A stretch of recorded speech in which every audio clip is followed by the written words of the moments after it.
बच्चों इस वीडियो में हम लोग शुरू करने वाले हैं क्लास 9 के चैप्टर नंबर 13 को, अध्याय नंबर 13 को।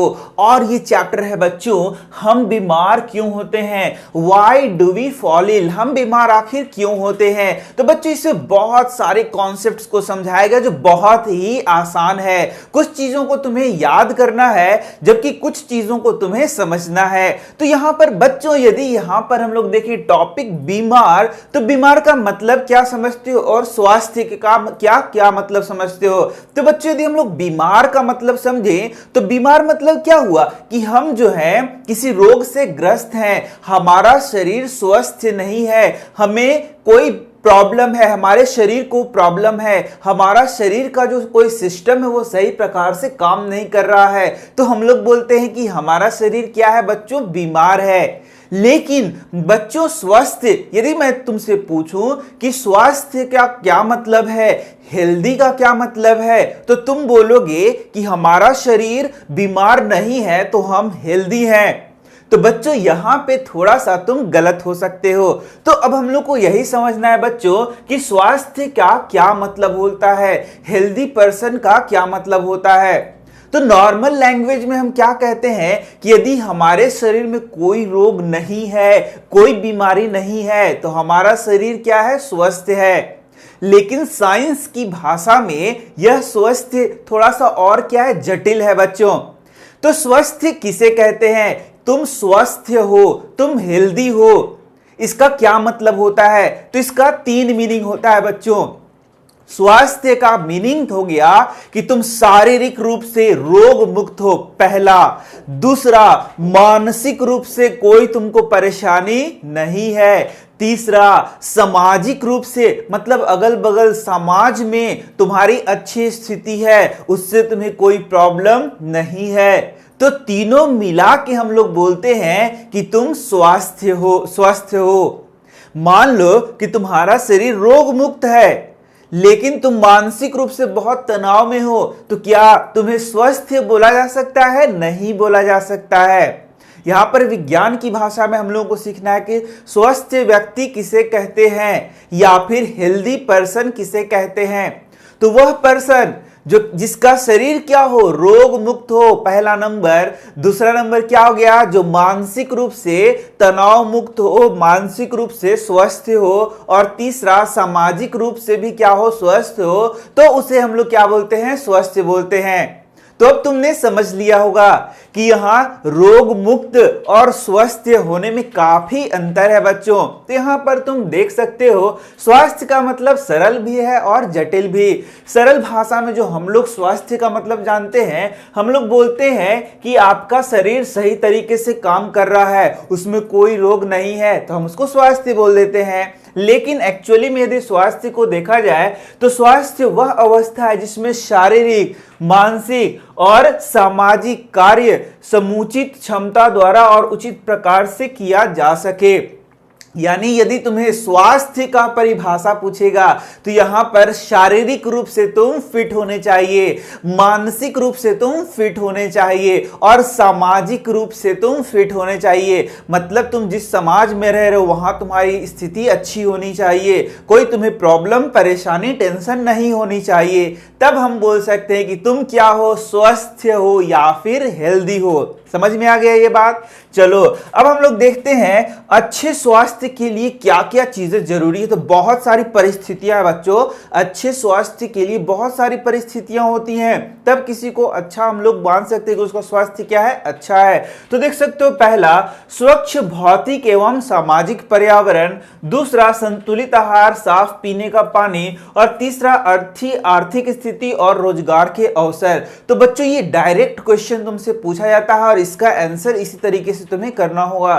तुमसे डायरेक्ट क्वेश्चन पूछेगा कि आप बताइए, जरा आप लिखिए, तभी तो फुल मार्क्स देंगे कि अच्छे स्वास्थ्य के लिए कौन कौन सी आवश्यक परिस्थितियां हैं, थोड़ा इसको लिखकर तो बताइए। तो तुम बेकार चीजें मत लिखना, एकदम यही तीनों चीज लिख देना, तुम्हें फुल मार्क्स आ जाएंगे। तो यहां पहला क्या हो गया बच्चों, स्वच्छ भौतिक एवं सामाजिक पर्यावरण, जहां पर तुम रह रहे हो वह बहुत साफ सुथरा अच्छा होना चाहिए। जिस समाज में तुम रह रहे हो, जहां लोकेलिटी में रह रहे हो, जिस मोहल्ले में रह रहे हो, जिस गांव में रह रहे हो, वहां पूरा साफ सुथरा होना चाहिए। वहां पर गंदगी नहीं होना चाहिए, वहां पर प्रदूषण नहीं होना चाहिए, तब तुम स्वस्थ हो। और दूसरा क्या हो गया, संतुलित आहार तुम्हें मिलना चाहिए, साफ पीने का पानी मिलना चाहिए, जिससे कि तुम्हारा शरीर क्या हो, रोग मुक्त हो। तुम्हें अच्छे पड़ोसी चाहिए ताकि वो झगड़ा ना करे, तुमसे मारपीट ना करे और तुम बड़ा खुशी खुशी जीवन को जी सको। अच्छी आर्थिक स्थिति और रोजगार के अवसर। तो बच्चों तुम जानते हो कि हमारी आर्थिक स्थिति यदि अच्छी रहेगी तो लगभग चीज अच्छी रहती है। आर्थिक स्थिति अच्छी रहेगी मतलब कि यदि रोजगार रहेगा, अच्छे पैसे कोई कमाएगा तो वो अच्छा भोजन कर सकेगा, पानी भी वह अच्छा पी सकेगा, साथ ही साथ वह साफ सफाई के लिए बहुत सारे इंतजाम कर सकता है, बहुत सारी चीजें वो कर सकता है। यदि उसकी आर्थिक स्थिति अच्छी हो तो उसके घर में झगड़ा कम होगा, उसके अगल बगल में वो झगड़ा कम करेगा। तो यदि उसकी आर्थिक स्थिति अच्छी है बच्चों तो बहुत सारी चीजें ऐसे ही अच्छी हो जाती है। ये तुम्हें एक्सपीरियंस भी होगा, अपने घरों में तुम्हें अनुभव भी होगा। अब हम लोग देखते हैं व्यक्तिगत तथा सामुदायिक स्वास्थ्य। तो बच्चों एक तो होता है व्यक्तिगत स्वास्थ्य और एक होता है सामुदायिक स्वास्थ्य। तो यह दोनों को बहुत अच्छे से तुम्हें समझना होगा। व्यक्तिगत स्वास्थ्य का क्या मतलब हुआ कि तुम बहुत अच्छे से साफ सुथरा रहते हो, अच्छे से अपने जीवन को चला रहे हो। लेकिन सामाजिक यानी कि सामुदायिक स्वास्थ्य का क्या मतलब हो गया बच्चों कि तुम्हारे समाज में अगल बगल लोग साफ सुथरा रह रहे हैं या नहीं रह रहे हैं। हो सकता है तुम डेली नहाते हो सकता है तुम्हारे घर एकदम साफ सुथरा चकाचक रहता हो, लेकिन तुम्हारे अगल बगल नालियां पूरे जाम रहती हो, उसमें बहुत सारे उसमें माइक्रो ऑर्गेनिजम्स पनपते हो। तो क्या तुम स्वस्थ रह सकते हो? बाहर कूड़ा हो, कचरा हो और तुम्हारा घर एकदम साफ सुथरा हो तो क्या तुम स्वस्थ रह सकते हो? नहीं रह सकते हो बच्चों। इसलिए ये टॉपिक पढ़ाया गया है कि हमें स्वयं तो स्वच्छ रहना चाहिए, हमें स्वयं तो स्वस्थ रहना ही चाहिए, साथ ही साथ अगल बगल जो हमारा वातावरण है, जो हमारा लोकेलिटी है, जो हमारा पर्यावरण है, उसे भी हम लोग क्या करना पड़ेगा, स्वच्छ रखना पड़ेगा। तो यहां यही बताया गया है व्यक्तिगत तथा सामुदायिक स्वास्थ्य। व्यक्तिगत मतलब स्वयं हो गया और सामुदायिक मतलब हो गया जिस समाज में हम लोग रह रहे हैं उसकी बात की जा रही है। तो यहां देख सकते हो व्यक्तिगत तथा सामुदायिक समस्याएं दोनों स्वास्थ्य को प्रभावित करती है। तुम तो बड़े सीधे साधे हो, लेकिन बगल वाला तुमसे लड़ाई करने डेली आता है तो तुम क्या स्वस्थ रह सकते हो? मानसिक तनाव तुमको हमेशा बना रहेगा और तुम देखोगे कि तुम स्वस्थ बिल्कुल भी नहीं रह सकते हो। व्यक्तिगत स्वास्थ्य के लिए सामुदायिक स्वच्छता महत्वपूर्ण एवं आवश्यक है। साथ ही साथ देखोगे जीवों का स्वास्थ्य उसके पास पड़ोस या पर्यावरण पर भी निर्भर करता है। ठीक है, आगे देखो रोग मुक्त और स्वस्थ रहने के लिए अच्छा भौतिक और सामाजिक वातावरण अनिवार्य है। इसलिए व्यक्तिगत और सामुदायिक स्वास्थ्य दोनों ही समन्वित अवस्था है। मतलब तुमने समझ लिया होगा कि सिर्फ और सिर्फ तुम्हें स्वच्छ रहने से, स्वस्थ रहने से तुम स्वस्थ नहीं रह सकते हो। तुम्हारा जो अगल बगल का लोकेलिटी है उसे भी उस तरीके से होना चाहिए, तभी तुम वहां स्वस्थ रह सकते हो। तो चलो अपने नेक्स्ट टॉपिक की ओर बढ़ते हैं और ये देख सकते हो स्वस्थ रहने तथा रोग मुक्त होने में अंतर। तो स्वस्थ रहने और रोग मुक्त होने में काफी अंतर है, ये तो तुम भी जानते हो बच्चों। जैसे मैंने शुरू में ही बताया, स्वस्थ से मतलब क्या हो गया, तीन चीज। क्या हो गया बोलो? शारीरिक, मानसिक, सामाजिक। लेकिन रोग मुक्त मतलब क्या हो गया कि तुम्हारे शरीर में कोई भी रोग नहीं है, तुम्हारे शरीर का सब भाग सही से कार्य कर रहा है। ठीक है ना? तो चलो यहां देखो स्वास्थ्य और रोग मुक्त में यदि तुम्हें अंतर पूछा जाएगा बच्चों, तुम्हें पूछा जाएगा इसके बीच में अंतर स्पष्ट करिए, तो कुछ पॉइंट्स तुम लिख सकते हो। सबसे पहला क्या हो गया, मनुष्य शारीरिक, मानसिक एवं सामाजिक रूप से अपनी क्षमताओं का भरपूर उपयोग कर, मतलब तीनों रूप से यह स्वस्थ है, तब इसे हम लोग स्वस्थ मानते हैं। और रोग मुक्त जानते हो कि ऐसी अवस्था जिसमें बीमारी का अभाव होता है, इसमें कोई बीमारी शरीर में नहीं होता है। रोग मुक्त किसी एक व्यक्ति को होगा, उसी से उसको लेना देना है।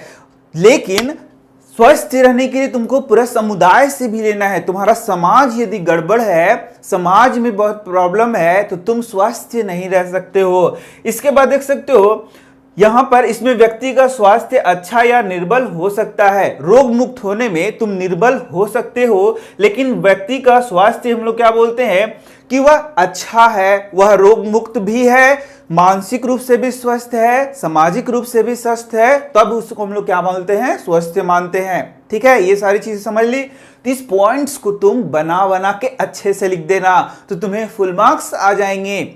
चलो अब हम लोग नेक्स्ट देखते हैं। तो बच्चों यहां देख सकते हो रोग मुक्त हम लोगों ने वर्ड पढ़ा, बीमारी पढ़ा। अब हम लोग देखते हैं कि रोग क्या होता है, बीमारी क्या होता है।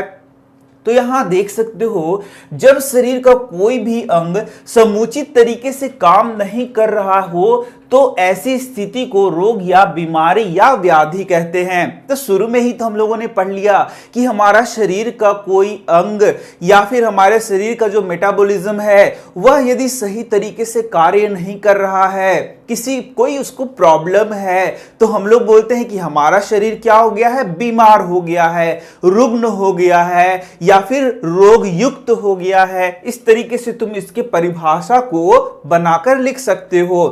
अब देखोगे रोग के लक्षण क्या होते हैं। तो बच्चों तुम देखोगे कि जब भी तुम्हें कोई प्रॉब्लम होगा तुम्हारे शरीर में, तो तुम्हारे शरीर में रोग के लक्षण दिखने शुरू हो जाएंगे। जैसे कि हो सकता है कि बुखार हो जाए, सिर दर्द हो जाए, पेट दर्द हो जाए, मसल में दर्द हो जाए। ये सब क्या हैं, रोग के लक्षण है बच्चों। इसे हम लोग बोलते हैं रोग के लक्षण। जैसे कि तुम्हें यदि कुछ शरीर में प्रॉब्लम होगा तो तुम कहां जाओगे, बताओ, डॉक्टर के पास जाओगे। और डॉक्टर के पास जाकर क्या बोले कि डॉक्टर साहब मुझे ऐसा ऐसा लग रहा है, मुझे बुखार लग रहा है, माथा में दर्द लग रहा है, सिर में दर्द लग रहा है, पेट में दर्द लग रहा है। ये सारे प्रॉब्लम्स तुम बताओगे, भूख नहीं लग रही है, ये सारे प्रॉब्लम्स तुम डॉक्टर को बताओगे। तो इन सारे चीजों को बच्चों बोलते हैं, क्या बोलते हैं बताओ, रोग के लक्षण बोलते हैं बच्चों। क्या बोलेंगे, रोग के लक्षण बोलेंगे।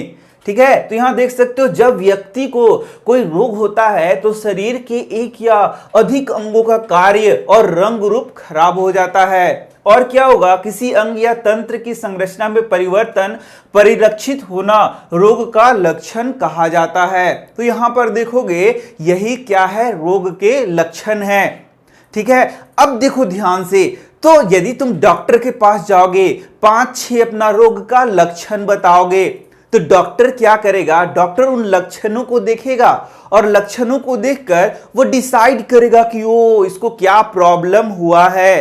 तो उसे कहते हैं हम लोग बच्चों रोग के चिन्ह। ये बहुत ही इंपॉर्टेंट है बच्चों, यह भी तुमसे पूछा जाता है कि रोग के चिन्ह क्या है। तो रोग के चिन्ह क्या है, वे सारे लक्षण जिससे कोई चिकित्सक या डॉक्टर या फिर कोई भी व्यक्ति इस बात पर पहुंच जाए कि उसको कौन सा बीमारी है, उसे हम लोग कहते हैं रोग के चिन्ह। जैसे देखो मैं बता रहा हूं रोग के लक्षण और रोग के चिन्ह में कितना ज्यादा अंतर है। तो देखो यदि तुम्हें सिंपल बुखार लगा है तो भी तुम्हारे सिर में दर्द होगा, तुमको सर्दी खांसी है तो भी तुम्हारे सिर में दर्द होगा।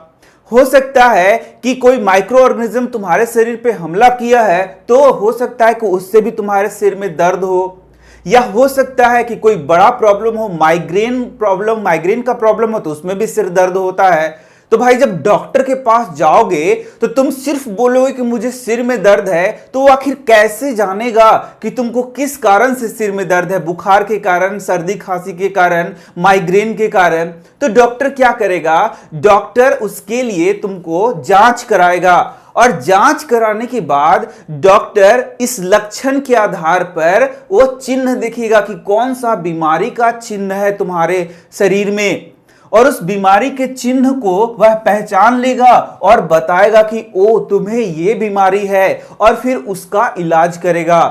तो बच्चों यहां पर क्या होगा, यहां पर सिर दर्द एक क्या हो गया बताओ, लक्षण हो गया।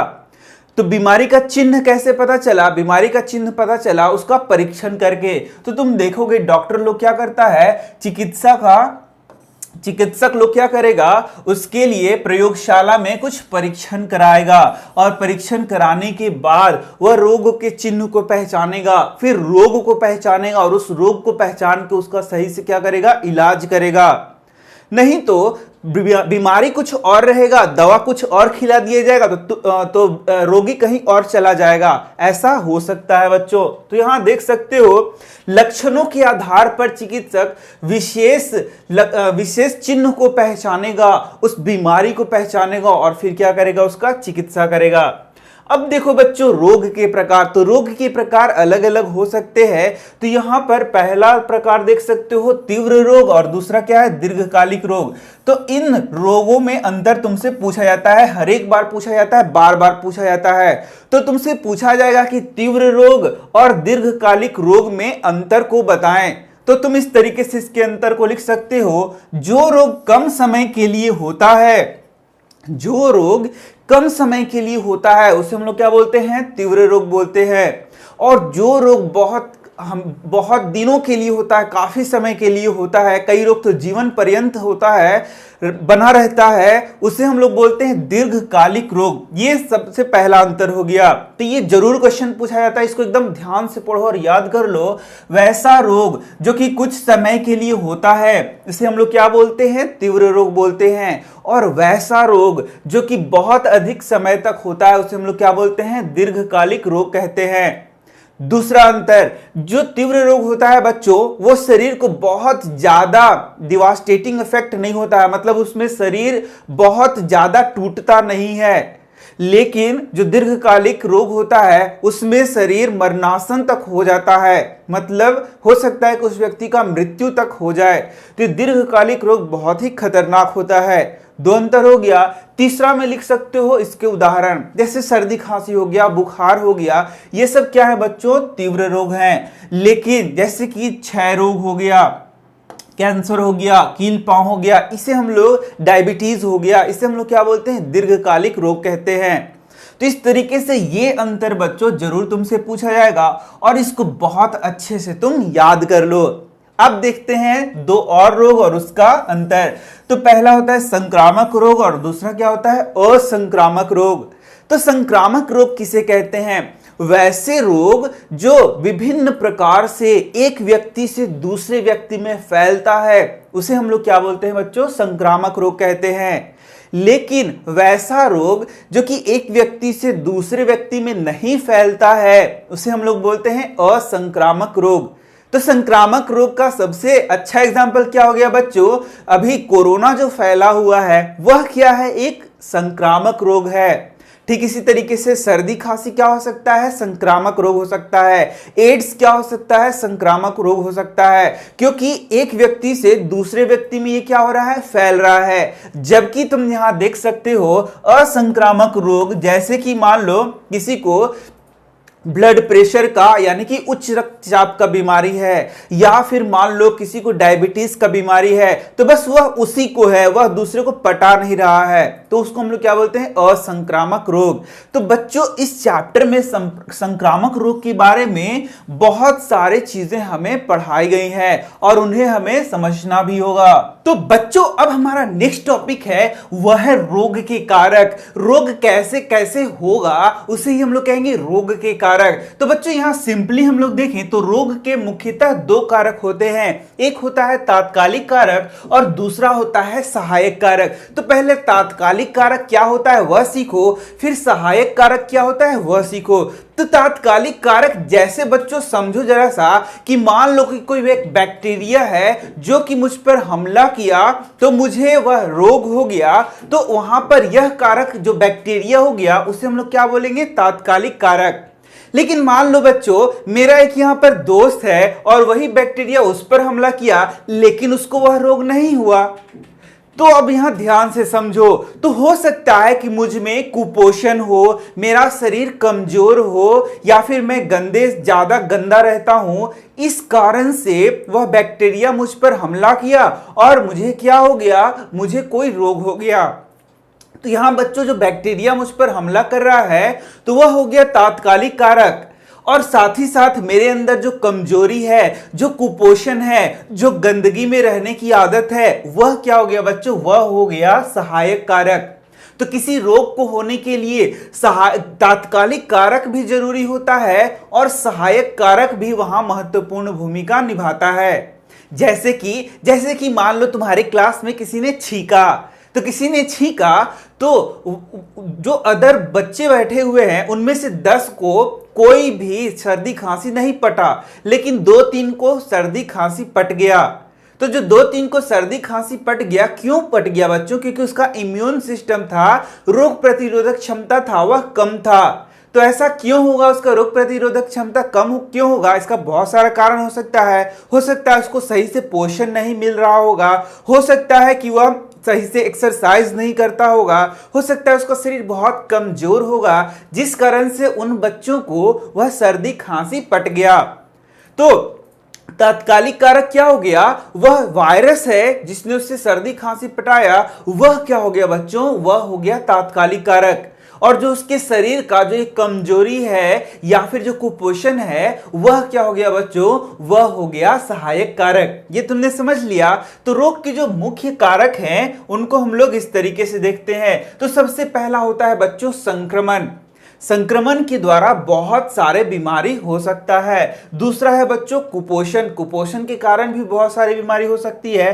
तीसरा है अनुवांशिक विभिन्नता, इसके कारण भी बहुत सारी बीमारियां हो सकती है। फिर है पर्यावरण प्रदूषण, जैसे कि हवा पानी आदि का प्रदूषण, इससे भी बहुत बीमारी हो सकती है। और फिर है टीकाकरण का अभाव, इसके कारण भी बीमारी हो सकती है। तो ये सब है बच्चों रोग के कारक। और इन रोग के कारक के कारण बहुत अलग अलग प्रकार के रोग हो सकते हैं। तो सबसे पहला है संक्रमण, इसी के बारे में हम लोगों को पढ़ना है। तो बच्चों संक्रमण क्या हुआ? तो बहुत सारे ऐसे जीव होते हैं जिनके कारण नाना प्रकार के हमें रोग होते हैं। जैसे कि देख सकते हो तुम, विषाणु हो गया, जीवाणु हो गया, कवक हो गया, प्रोटोजोआ हो गया, बहुत सारे कृमि हो गए। इनसे अलग अलग प्रकार के हमें रोग होते हैं बच्चों।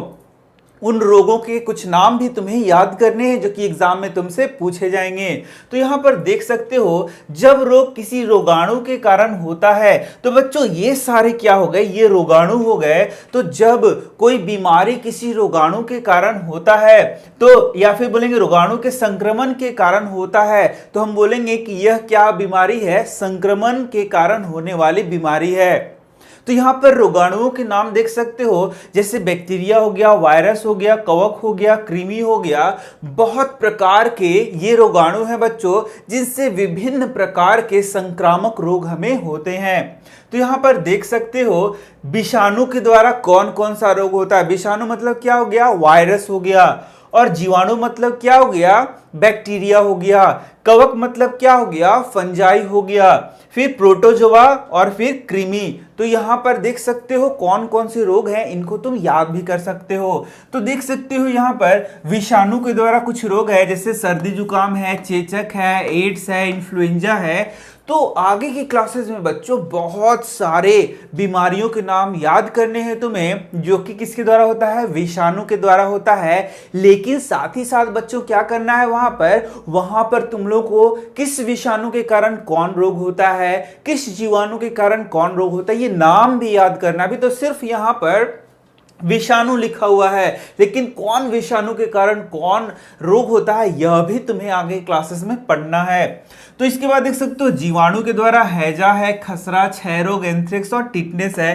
कवक के द्वारा दाद होता है। दाद जो होता है बच्चों, दांत खाज खुजली तुमने सुना होगा, तो वह होता है कवक के द्वारा। प्रोटोजोआ के द्वारा मलेरिया, कालाजार, अमीबिया, पेचिस होता है। इसके बाद कृमि जनित रोग में कील पाव यह रोग होता है। तो इस तरीके से इनको तुम याद कर सकते हो, क्योंकि ये एग्जामिनेशन में बच्चों पूछे जाते हैं।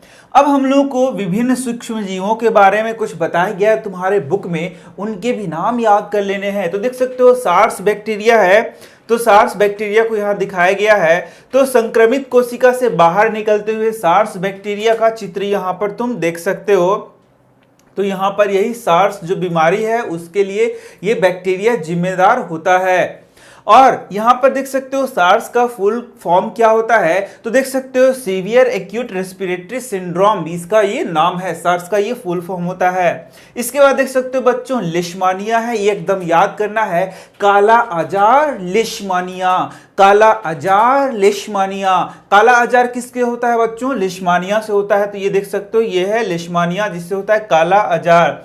फिर देख सकते हो स्टेफाइलोकोकाई बैक्टीरिया है, ये बैक्टीरिया है बच्चों, छोटा छोटा बैक्टीरिया है, और इससे देख सकते हो तुम मुहासे होते हैं, तो ये नाम तुम याद कर सकते हो, जो स्टेफाइलोकोकस बैक्टीरिया बच्चों से क्या होता है, मुहासा होता है। इसके बाद देख सकते हो ट्रिपैनोसोमा है प्रोटोजोआ, जिससे क्या होगा बच्चों, निंद्रालु व्याधि होता है, स्लीपिंग सिकनेस जिसको बोलते हैं हम लोग इंग्लिश में, तो ये हो गया निंद्रालु व्याधि। स्लीपिंग सिकनेस किसके द्वारा होगा, ट्रिपैनोसोमा के द्वारा होगा, तो ये सब याद कर सकते हो। ये देख सकते हो गोल क्रीमी है बच्चों, और इस गोल क्रीमी से देख सकते हो एस्केरिस लिम्ब्रिकोइड्स इसको बोलते हैं, इसमें छोटी आंत में ये पाया जाता है, और ये जो क्रीमी है उससे तुम्हारे आंतों में बहुत ज़्यादा प्रॉब्लम हो सकता है। तो यहाँ जो मैंने दिखाया बच्चों, इसमें बैक्टीरिया भी था और यहाँ पर क्रीमी भी था, इनके तुमने उदाहरण देखे जिनका स्पेशल नाम है बच्चों, तो मैंने यही बोला था कि इनका स्पेशल नाम है और इससे स्पेशल बीमारी होती है। तो मैंने बोला था ना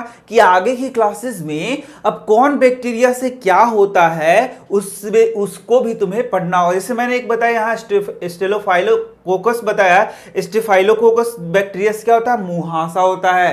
तो ये जो बैक्टीरिया है बच्चे, इसका नाम भी अब याद करना है स्टेफाइलोकोकस, और इससे क्या होता है, मुहासा होता है। तो देखो इतना सारा चीज ये होता है, ये सब तुम्हारे बुक का ही है, तो तुम इसको याद कर लो क्योंकि इससे डायरेक्ट क्वेश्चन तुम्हें पूछा जाएगा। अब यहां पर देख सकते हो कुपोषण के कारण भी बहुत सारा बीमारी होता है बच्चों। तो कुपोषण के कारण जैसे विटामिन बी के कारण बेरी होता है, विटामिन ए की कमी के कारण रतौंधी होता है। इस तरीके से देखोगे कि हमारे शरीर में यदि कुपोषण है तो कई रोग होते हैं। और दूसरा चीज, यदि हमारा बॉडी कुपोषित है तो दूसरे जो पैथोजेंस होते हैं, दूसरे जो रोगाणु होते हैं वह भी हमारे शरीर में आसानी से हमला कर सकते हैं और हमें बीमार कर सकते हैं। इसलिए हमें क्या चाहिए, अच्छा भोजन करना चाहिए, ताजा भोजन करना चाहिए, साथ ही साथ साफ सुथरा पानी पीना चाहिए, एक्सरसाइज करना चाहिए, अपने बॉडी को मजबूत करना चाहिए। अब देख सकते हो अनुवांशिक विभिन्नता, बहुत सारे ऐसे रोग होते हैं बच्चों जो अनुवांशिक होते हैं, जैसे कि जो माता पिता हैं उसके संतान को वह रोग होता है। जैसे यहाँ पर हीमोफीलिया है बच्चों, थैलेसीमिया है, कलर ब्लाइंडनेस है, ये सारा बच्चों बीमारी तुम याद कर सकते हो। जैसे हीमोफीलिया हो गया, थैलेसीमिया हो गया, कलर ब्लाइंडनेस हो गया। कलर ब्लाइंडनेस में कुछ कलर्स को देखने की क्षमता उस बच्चे में नहीं होती है, या बोलेंगे उस मनुष्य में नहीं होती है। तो यहाँ पर यह कैसा रोग है बच्चों, यह माता पिता के द्वारा उसके संतान में आ रहा है, इसलिए इसे हम लोग क्या बोलते हैं, अनुवांशिक बीमारी भी बोलते हैं। अब देखोगे जो पर्यावरण प्रदूषण है, हवा पानी आदि, और साथ ही आर्थिक और सामाजिक परिस्थिति है, इसके यह भी एक कारक है बीमारी का, यानी कि रोग होने का यह भी एक कारक है।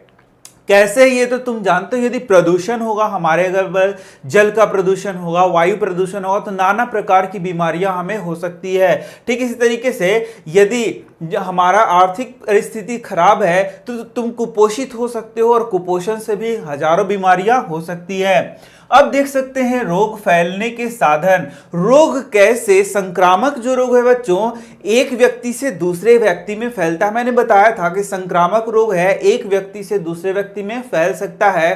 तो ये फैलने के रोग को फैलने के कारक क्या हो सकते हैं, या बहुत सारे ऐसे रोग हैं जो कि अलग अलग लोगों में फैलते हैं, तो वो कैसे आखिर फैलते हैं। तो यहां देख सकते हो संक्रामक रोग पीड़ित व्यक्ति के संपर्क में आने से स्वस्थ व्यक्ति में फैल जाता है। तो ये आखिर कैसे होता है, तो बहुत तरीके से होता है, वायु के द्वारा, भोजन के द्वारा, जल के द्वारा, रोग वाहक के द्वारा, लैंगिक संपर्क के द्वारा। इसको तो एकदम रट लेना है बच्चों, क्योंकि ये एग्जाम में जरूर पूछा जाता है। पूछा जाएगा कि संक्रामक रोग एक व्यक्ति से दूसरे व्यक्ति में फैलता है तो कैसे कैसे फैलता है, कैसे कैसे वह एक व्यक्ति से दूसरे व्यक्ति को दूसरा व्यक्ति संक्रमित होता है? तो तुम्हें उत्तर देना है वायु के द्वारा, भोजन के द्वारा, जल के द्वारा। देखो कितना आसान हो गया। फिर रोग वाहक के द्वारा और लैंगिक संपर्क के द्वारा। तो यहां चित्र देख सकते हो बच्चों, यहां पर इसको दिखाया गया है कि कैसे यहां पर विभिन्न तरीकों से जो रोग है वह एक व्यक्ति से दूसरे व्यक्ति में फैलता है।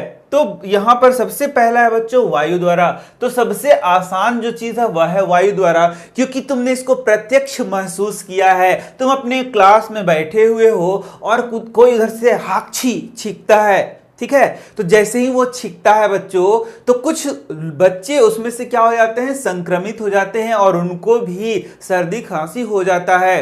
तो भला ऐसा क्यों?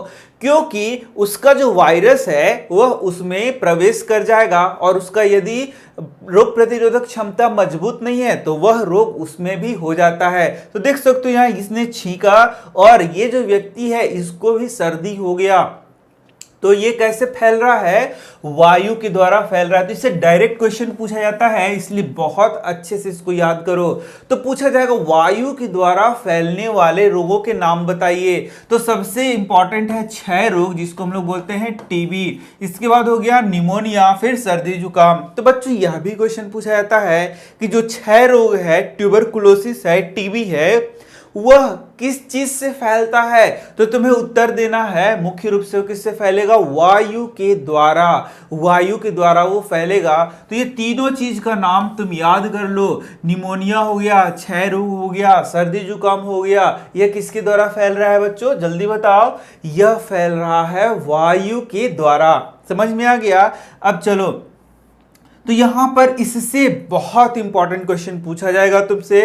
यहां पर देख सकते हो ये चित्र भी दिया जाता है तुमसे कभी कभी, और इस चित्र से संबंधित क्वेश्चन पूछा जाएगा। तो मान लो एक व्यक्ति यहां पर छींकता है, तो छींकेगा, तो छींकने के साथ जो उसका जो नाक से क्या होगा, वाटर ड्रॉपलेट्स निकलेंगे, और वाटर ड्रॉपलेट्स निकलेंगे तो वह यहां पर जमीन में गिर सकता है।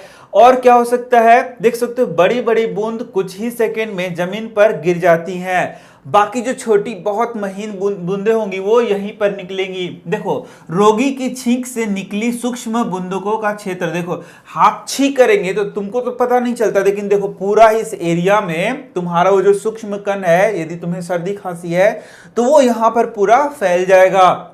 और यदि कोई दूसरा व्यक्ति इसके संपर्क में आता है तो उसे भी सर्दी खांसी हो सकती है। अब जरा ध्यान दो, एक बंद कमरा है, वहां पर छींका जाए तो वो जो ड्रॉपलेट्स है वो तो यहीं पे रहेंगे, और एक रोशनदान है या दरवाजा खुला हुआ है तब हम लोग छींकेंगे तो वो बाहर भी जा सकते हैं। तो यहां देख सकते हो रोशनदान है, तो रोशनदान यदि है तब तो यहां पर जो हवा है उसका आदान प्रदान होगा, लेकिन यदि बंद कमरे में छींका जाए तो इसका इफेक्ट ज्यादा हो सकता है, इससे ज्यादा लोग ग्रसित हो सकते हैं। तो यही सब बात तुम्हें यहां सीखनी थी। तो यहां देख सकते हो ये 2 मीटर तक ये ड्रॉपलेट्स नीचे आए, यहां पर देखो 4 मीटर तक ये इतना कम ड्रॉपलेट्स आया, मतलब कि कम बूंद आया। तो वायु से वाहित रोगों का संक्रमण रोगी के पास खड़े व्यक्ति को होने की अधिक संभावना होती है।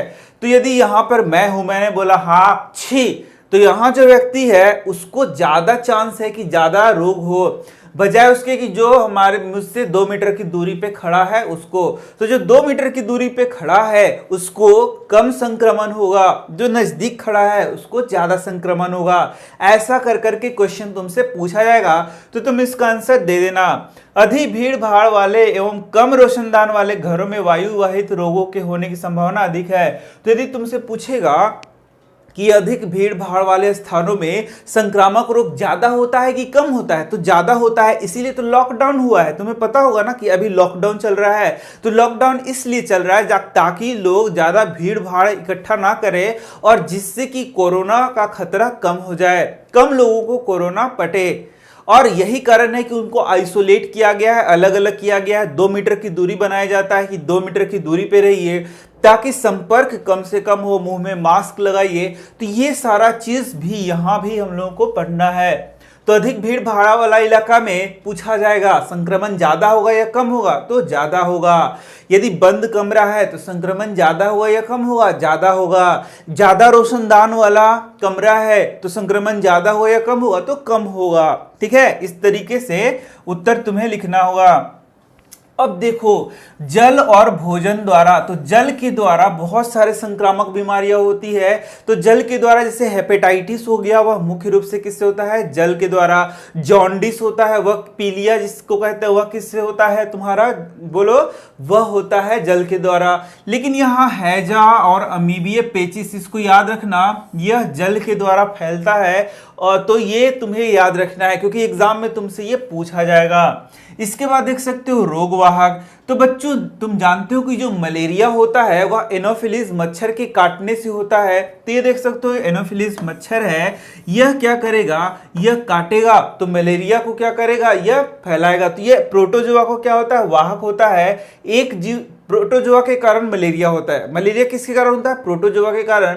तो उस प्रोटोजोआ को ये क्या करता है, एक व्यक्ति से दूसरे व्यक्ति में पहुंचा देगा। जैसे मेरे शरीर में मलेरिया है तो ये प्रोटोजोआ के कारण होता है। तो मच्छर आया, काटा, इस प्रोटोजोआ को उसने लिया, अब दूसरे के शरीर में काटा तो इस प्रोटोजोआ को वह दूसरे शरीर में पहुंचा देगा। तो इस तरीके से जो जीव होते हैं, जानवर होते हैं, उन्हें हम लोग क्या बोलते हैं, वाहक बोलते हैं। जैसे यहाँ पर वाहक क्या है बताओ, मच्छर है, मक्खी है, इनको हम लोग वाहक यानी वेक्टर के नाम से बच्चों जानते हैं। और ये भी क्या करते हैं बच्चों, ये भी रोग को एक से दूसरे में संक्रमित करते हैं। समझ में आ रहा है ना सारा चीज। तो बच्चों यदि तुम हमारे चैनल के रेगुलर बच्चे हो, रेगुलर पढ़ते हो, तो चैनल को सब्सक्राइब करके ही बच्चों पढ़ना। अब देख सकते हो जो मादा एनोफिलीज मच्छर है वह क्या करती है, मलेरिया का जो प्रोटोजोआ है उसको क्या करता है, वाहक होता है। फिर देख सकते हो जो डेंगू है वह भी किसके द्वारा फैलता है, वाहक के द्वारा ही फैलता है। बच्चों कुछ ऐसे रोग होते हैं जो कि लैंगिक संपर्क के द्वारा फैलते हैं, जिसमें हम लोग याद करेंगे एड्स और सिफिलिस। इसमें लैंगिक अंगों का जब संपर्क होता है तो उससे फिर यह रोग फैलता है। तो यहां पर देख सकते हो एड्स क्या है, एड्स विषाणु के द्वारा फैलता है। ये बात याद रखना, एड्स विषाणु यानी कि वायरस के द्वारा फैलता है। तो यहां देख सकते हो बच्चों, तो बच्चों यहां पर देख सकते हो ये है वायरस, इस तरीके का वायरस होता है। तो यहां पर वायरस का चित्र तुम देख सकते हो और इसी के द्वारा, इसे हम लोग बोलते हैं विषाणु हिंदी में, इसी के द्वारा एड्स होता है बच्चों। तो बच्चों एड्स का फुल फॉर्म क्या होता है, AIDS, मतलब एक्वायर्ड इम्यूनो डेफिशिएंसी सिंड्रोम। तो यहां पर देख सकते हो शरीर की प्रतिरोधक क्षमता या प्रतिरक्षा का कम हो जाना या बिल्कुल नष्ट हो जाना, इस वायरस के कारण ऐसा होता है। और जिसके कारण क्या होता है बच्चों, एड्स होता है। और इसे हम लोग क्या बोलते हैं, एक्वायर्ड इम्यूनो डेफिशिएंसी सिंड्रोम। तो अब देख सकते हो यह एक भयानक रोग है। इसका रोगाणु HIV होता है, ह्यूमन इन्फेक्टिंग वायरस इसको हम लोग बोलते हैं। तो यहां पर अब नेक्स्ट जो चीज तुम देख सकते हो वह है संचरण होने के कारण। कैसे एक व्यक्ति से दूसरे में यह जो रोग है वह फैलता है। तो बहुत सारे कारण हो सकते हैं। सबसे पहला यह है बच्चों रक्त का स्थानांतरण। यदि कोई पीड़ित व्यक्ति है उससे रक्त को दूसरे व्यक्ति में पहुंचाया जाए तो वहां पर क्या होगा, रक्त का स्थानांतरण से एड्स हो सकता है। दूसरा क्या हो सकता है, यौन संपर्क के द्वारा, या फिर मां को यदि एड्स है तो शिशु में भी यह हो सकता है। इंजेक्शन या फिर सुई या फिर जो सेफ्टी रेजर है, बहुत सारे चीजों से यहां एड्स की होने की संभावना होती है यदि इन्फेक्टेड पर्सन से वह दूसरे पर्सन में जाता है तब। यहां इसका जो कारण है उसी को यदि उलट दिया जाए तो यह क्या हो जाएगा, इसका निवारण हो जाएगा। जैसे कि यहां पर संक्रमित रक्त को नहीं चढ़ाना चाहिए। दूसरा क्या हो गया, एक ही सुई को बार बार यूज नहीं करना चाहिए। और तीसरा जो डिस्पोजल आजकल आता है बच्चों, वह इसलिए यूज किया जाता है ताकि संक्रमण किसी में किसी को ना हो। एक डिस्पोजल सुई सिर्फ एक ही व्यक्ति को लगता है, दूसरे को नहीं लगता है। साथ ही यौन संपर्क जो है उसको भी यहां पर रोकने से यह बीमारी नहीं फैलता है। अब देखोगे अंग विशिष्ट तथा उत्तक विशिष्ट अभिव्यक्ति बहुत इंपॉर्टेंट है। तो जो रोगाणु है बच्चों विभिन्न माध्यमों से शरीर में प्रवेश करते हैं। किसी उत्तक या अंग में संक्रमण उनके शरीर में प्रवेश करने वाले स्थान पर निर्भर करता है। तो जैसे हम लोगों ने अभी पढ़ लिया बच्चों, जो रोगाणु होते हैं जो हमारे शरीर में प्रवेश करते हैं वो अलग अलग जगहों के द्वारा, अलग अलग माध्यमों के द्वारा हमारे शरीर में आते हैं। जैसे मैं बता रहा हूं वह समझो। जैसे मान लो कि जो रोगाणु पानी के द्वारा जाएगा वह कहां, फेफड़े में जाएगा क्या? नहीं, वो फेफड़े में नहीं जाएगा, बल्कि कहां जाएगा? वह पेट में जाएगा, आंत में जाएगा, वहां पर जाएगा। और जो रोगाणु सांस के द्वारा हमारे शरीर में जा रहा है वह कहां जाएगा बच्चों? वह फेफड़ों में जाएगा। जैसे कि अभी कोविड-19 जानते हो तुम कि यह जो कोरोना वायरस है वह सांसों के द्वारा हमारे फेफड़ों में जाता है और फेफड़ों को अफेक्ट करता है। वह हमारे स्टमक को यानी कि पेट को, आंत को, उसको अफेक्ट नहीं करता है। ठीक इसी प्रकार से कुछ ऐसे रोगाणु हैं जो कि हमारे रक्त में चले जाते हैं और रक्त के पूरे शरीर के रक्त के भाग को क्या करते हैं? अफेक्ट करते हैं। कुछ रोगाणु ऐसे जो कि हमारे लसिका में पहुंच जाते हैं और लसिका तंत्र को प्रभावित करते हैं। तो ये बात तुम ध्यान रखो कि जो रोगाणु जिस प्रकार से शरीर में प्रवेश करता है उस प्रकार से वो उस भाग को प्रभावित करता है। तो यहां देख सकते हो, यदि रोगाणु वायु के द्वारा नाक से प्रवेश करता है तो संक्रमण फेफड़ों में होता है, जैसे कि टीबी हो गया, सर्दी जुकाम हो गया, कोरोना वायरस चल रहा है वह हो गया। इसके बाद यदि रोगाणु मुंह से प्रवेश करता है तो संक्रमण क्या होगा? आहार नाल होगा, हमारा पेट होगा, हमारा क्या होगा बताओ? छोटी आंत होगा, बड़ी आंत होगा। जैसे हेपेटाइटिस का रोगाणु यकृत को संक्रमण करता है। तो यहां पर इन चीजों को बस समझो नहीं बच्चों, याद करो, क्योंकि ये एग्जाम में आ सकता है, पूछा जा सकता है। ठीक इसी तरीके से विषाणु जनन अंगों में प्रवेश यदि करता है लेकिन पूरे शरीर के लसिका ग्रंथि में पहुंच जाता है। ठीक है, इस तरीके से मलेरिया का रोगाणु त्वचा के द्वारा प्रवेश करता है और त्वचा के द्वारा प्रवेश करके रक्त में चला जाएगा, रक्त में जाकर फिर यकृत में चला जाएगा। इस तरीके से तुम देख सकते हो यह किस तरीके से अलग अलग भागों में पहुंच जाता है। इसी प्रकार जापानी मस्तिष्क ज्वर का विषाणु मच्छर के काटने से त्वचा में प्रवेश करेगा और मस्तिष्क को संक्रमित करेगा।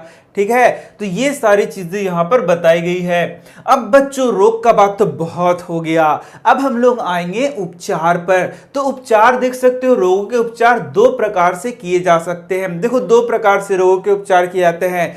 एक क्या होता है? एक होता है रोग के लक्षणों को कम करने के लिए उपचार किया जाता है, ठीक है, और दूसरा क्या होता है? रोगाणु को मारने के लिए उपचार किया जाता है। तो इसको समझाने का बहुत आसान तरीका है मेरे पास। देखो, मान लो कि तुम्हें मलेरिया हुआ है, तो मलेरिया प्रोटोजोआ के कारण हुआ है। तो जब मलेरिया होगा बच्चों तो देखो तुम्हें क्या क्या प्रॉब्लम आएगा। तो हो सकता है मलेरिया होगा तो तुम्हें बहुत तेज बुखार होगा, सिर दर्द होगा, हो सकता है कि पेट में वह यकृत को भी प्रभावित करेगा तो तुम्हें भूख कम लगेगी और तुम्हें पेट में भी दर्द हो सकता है, उल्टी आ सकता है, बहुत सारे लक्षण होंगे। तो यदि डॉक्टर के पास जाओगे तो डॉक्टर दो प्रकार से इलाज करेगा। पहला जो तुमको लक्षण दिख रहा है उसका उपचार किया जाएगा, यानी लक्षणों को कम करने का उपचार किया जाएगा, और दूसरा रोगाणु को मारने का उपचार किया जाएगा। तो इस तरीके से दो प्रकार से इलाज होता है। पहला क्या होगा? तुमको बुखार का दवा देगा जिससे तुम्हारा बुखार कम हो जाए, दर्द का दवा देगा जिससे तुम्हें दर्द कम हो जाए, भूख का दवा देगा जिससे तुम्हें भूख लगना शुरू हो जाए, और दूसरा दवा क्या है? दूसरा दवा है उस रोगाणु को मारने का दवा देगा जिससे कि वह रोगाणु ही मर जाए और तुम्हें कोई प्रॉब्लम ही ना हो। तो यह दो तरीका हो गया बच्चों। क्या हो गया? दो तरीका। एक तो लक्षण को कम करने के लिए दवाई दिया जाएगा और दूसरा रोगाणु को मारने के लिए तुम्हारा दवाई दिया जाएगा। जैसे देख सकते हो, जो मलेरिया है उसके परजीवी को मारने के लिए कुनैन नामक दवा दिया जाता है। अब देख सकते हो एंटीबायोटिक के बारे में बताया गया है। तो एंटीबायोटिक बच्चों मुख्य रूप से जो बैक्टीरिया से जो बीमारी होता है, हमें जो बैक्टीरिया संक्रमण होता है उसके लिए एंटीबायोटिक का उपयोग किया जाता है। जो वायरस होते हैं बच्चों, वायरस यानी कि विषाणु से होने वाले रोगों के लिए एंटीबायोटिक का उपयोग नहीं किया जाता है। मुख्यतः जीवाणु यानी कि बैक्टीरिया से जो रोग होता है उसके लिए एंटीबायोटिक का उपयोग किया जाता है। तो देख सकते हो एंटीबायोटिक वे रासायनिक पदार्थ हैं जो सूक्ष्म जीवाणु से, कवक से, मोल्ड से उत्पन्न किए जाते हैं और जो जीवाणु की वृद्धि को रोकते हैं। ये याद रखना है कि यह किस काम करता है, जीवाणु पे यानी कि बैक्टीरिया पे। ध्यान से समझो, यह किस पे काम करता है, एंटीबायोटिक जीवाणु पर ही काम करेगा, विषाणु पे काम नहीं करेगा, वायरस पे काम नहीं करेगा। तो ये किस प्रकार से काम करता है बच्चों, यहां ध्यान दो। तो यहां देख सकते हो बहुत से जीवाणु होते हैं या फिर जो जीवाणु होते हैं उनके चारों ओर कोशिका भित्ति पाई जाती है। तो देख सकते हो यहां पर बच्चों, यहां एक जीवाणु है जिसके चारों ओर क्या है, कोशिका भित्ति है। कोशिका क्या है बच्चों, भित्ति है, ठीक है, कोशिका भित्ति है। इस तरीके से ये देख सकते हो यहां पर कोशिका भित्ति दिख रहा है तुम्हें। तो ये जो कोशिका भित्ति है जिसको हम लोग बोल रहे हैं सेल वॉल, यहां देखो ये पीला से दिखाया गया है, ये है तुम्हारा सेल वॉल। तो यहां पर जो तुम्हारा क्या है बच्चों बताओ, यहां पर जो एंटीबायोटिक है वह इसको क्या कर देता है, तोड़ देता है, जिससे ये जीवाणु क्या होता है, मर जाता है, ये बैक्टीरिया मर जाता है। तो बहुत से जीवाणु अपनी सुरक्षा के लिए कोशिका भित्ति बना लेते हैं। एंटीबायोटिक क्या करता है, कोशिका भित्ति की बनने की प्रक्रिया को क्या करता है, रोकता है या उसे तोड़ देता है और जीवाणु क्या हो जाता है, मर जाता है। जैसे देख सकते हो पेनिसिलिन जीवाणु की कई स्पीसीज में कोशिका भित्ति बनने की प्रक्रिया को रोक देता है और उन सभी स्पीसीज को मारने के लिए प्रभावकारी होता है। तो पेनिसिलिन क्या हो गया बच्चों, यहां एक एंटीबायोटिक हो गया, इसका नाम तुम याद रख सकते हो। तो यहां देख सकते हो एक वायरस को दिखाया गया है जिसमें डीएनए या आरएनए होता है और इसमें प्रोटीन भी होता है। और ये देखो यह वायरस का एक स्ट्रक्चर को तुम्हें दिखाया गया है। तो ये वायरस को ही हम लोग क्या बोलते हैं, विषाणु बोलते हैं बच्चों। अब देखो रोग का निवारण, तो रोग के निवारण के लिए यहां पर दो विधियां हैं। रोग का उपचार अलग चीज है, रोग का निवारण अलग चीज है। देखो रोग का उपचार क्या हो गया कि जब हमको रोग हो गया है, कोई रोग पकड़ लिया है, तो उसका उपचार कैसे कैसे किया जाए, तो उसका दो तरीका हो गया। अब यहां रोग ना हो, रोग का निवारण कैसे हो, उसके लिए भी दो विधियां हैं। पहला है सामान्य विधि और दूसरा है रोग विशिष्ट विधि। एकदम याद रखो, ये सारे क्वेश्चन जो मैं बता रहा हूं बच्चों ये एग्जाम में आएगा। तो बोलेगा कि रोग के निवारण की दो विधियों को लिखें। तो पहला लिखना होगा सामान्य विधियां और दूसरा लिखना होगा रोग विशिष्ट विधियां। पहला क्या हो गया, सामान्य विधि, दूसरा क्या हो गया, रोग विशिष्ट विधि। तो बच्चों दोनों को याद कर लो, एकदम बहुत इंपॉर्टेंट है। तो रोग का निवारण करने की सामान्य विधि, रोगी से दूर रखना है, वायु से फैलने वाले संक्रामक रोगों से बचने के लिए भीड़ भाड़ वाले स्थानों पर नहीं जाना है, पानी से फैलने वाले रोगों से बचने के लिए साफ पानी पीना है। इस तरीके से तुम्हारा पैथोजन से बचने के लिए जो तुम्हारा रोगवाहक जो होते हैं मच्छर मक्खी, उनसे बच के रहना है। तो इस तरीके से तुम देख सकते हो ये सामान्य विधि है।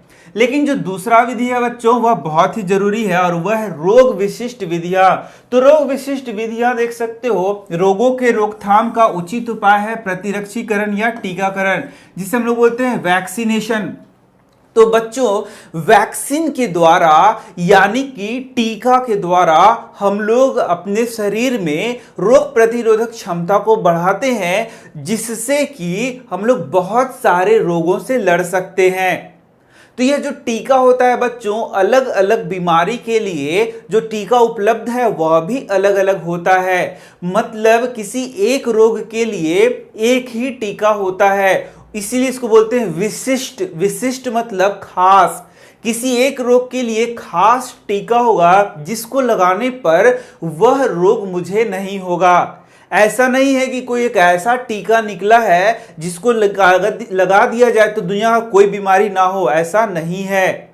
जैसे अभी जान रहे हो तुम, ये जो कोविड-19 है इसके लिए टीका का खोज चल रहा है, अभी तक कोई टीका का इजाद नहीं हुआ है जब मैं वीडियो रिकॉर्ड कर रहा हूं तब। तो इस तरीके से टीका क्या होगा, यदि टीका खोज लिया जाए कोविड-19 के लिए तो वह फिर उस रोग से उसकी क्या करेगा, रक्षा करेगा। मतलब उसके लिए टीका लगाया जाएगा और वह टीका उससे क्या करेगा, रक्षा करेगा। इसलिए हम इसको बोलते हैं विशिष्ट विधियां, रोग विशिष्ट विधियां। अलग अलग रोग के लिए अलग अलग टीका यहां पर होगा। तो यहां देख सकते हो ये पोलियो का टीका इसको दिया जा रहा है। तो रोगाणु के प्रवेश करते, तो ये अब काम कैसे करता है यह भी समझना है। तो देखो, रोगाणु के प्रवेश करते ही प्रतिरक्षा तंत्र धोखे में आ जाता है और उस रोगाणु से लड़ने वाली विशिष्ट कोशिकाओं का उत्पादन आरंभ कर देता है। तो टीकाकरण में क्या होता है, बहुत इसको ध्यान से समझने पर ही तुम्हें समझ में आएगा, इतनी आसानी से समझ में नहीं आएगा बच्चों। तो देखो टीकाकरण में क्या होता है, तो जैसे मान लो कि एक बैक्टीरिया है, ये देखो ये एक बैक्टीरिया है जिससे हमें कोई रोग हो रहा है। क्या हो रहा है बच्चों, कोई रोग हो रहा है।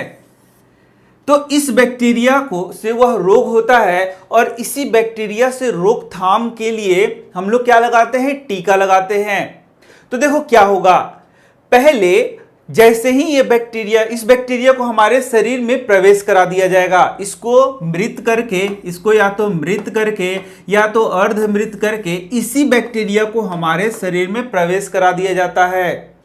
टीका में क्या किया जाता है, इसी बैक्टीरिया को, जिस बैक्टीरिया से रोग हो रहा है उसी को हमारे शरीर में प्रवेश कराया जाता है। लेकिन ये बैक्टीरिया या तो मृत रहता है या तो ये क्या होता है, अर्ध मृत रहता है, या तो क्या होता है उसका क्लोन रहता है इस टाइप का, इसको हमारे शरीर में प्रवेश कराया जाता है। तो जैसे ही ये हमारे शरीर में प्रवेश करा कैसे करा बच्चा, टीका के द्वारा प्रवेश किया। तो तुम बोलोगे कि क्या हम पागल हैं कि जिस बैक्टीरिया से रोग हो रहा था उसी को अपने शरीर में हम लोगों ने घुसा लिया, ये तो पागलपना हुआ ना। नहीं, पागलपना नहीं हुआ, क्योंकि ये जो बैक्टीरिया हम अपने शरीर में डालते हैं उससे हमारे शरीर को हानि नहीं हो रहा, क्योंकि ये तो मृत है या फिर ये उतना इफेक्टिव नहीं है। तो हो क्या रहा है, तो हमारा शरीर इसके लिए रोग प्रतिरोधक क्षमता उत्पन्न करना शुरू कर देगा। रोग प्रतिरोधक क्षमता इसी के लिए उत्पन्न शुरू करेगा जो कि नकली है। अब क्या होगा, अब वह जो हमारा शरीर का रोग प्रतिरोधक क्षमता है वह वहां पर डेवलप हो गया। तो बाद में 1 साल बाद, 2 साल बाद, 5 साल बाद यदि असली में कोई बैक्टीरिया हमारे शरीर पे हमला करता है तो हमारा शरीर तो पहले ही से तैयार है कि अब आओ मैं तुम्हें बताता हूं, ठीक है। तो इस तरीके से वैक्सीन काम करता है बच्चों, या फिर बोले इस तरीके से हमारे शरीर का रोग प्रतिरोधक क्षमता काम करता है वैक्सीन के द्वारा, और फिर वह बीमारी हमें नहीं होता है। तो यहां पर इसे मैं पढ़ के बता देता हूं। तो यहां देख सकते हो रोगाणु के प्रवेश करते ही, तो ये जो रोगाणु बोला जा रहा है वह वैक्सीन के रूप में हमारे शरीर में प्रवेश कराया जा रहा है, जानबूझकर प्रवेश कराया जा रहा है। और यह जो रोगाणु प्रवेश कराया जा रहा है बच्चों, यह कम इफेक्टिव होता है, कम प्रभावकारी होता है, मृत होता है, अर्धमृत, इस प्रकार से उसे हमारे शरीर में प्रवेश कराया जाता है। जैसे ही ये हमारे शरीर में प्रवेश करता है हमारे शरीर को लगता है कि असली वाला रोगाणु हमारे शरीर को हमला कर दिया है, असली रोगाणु हम लोग पे हमला कर दिया है,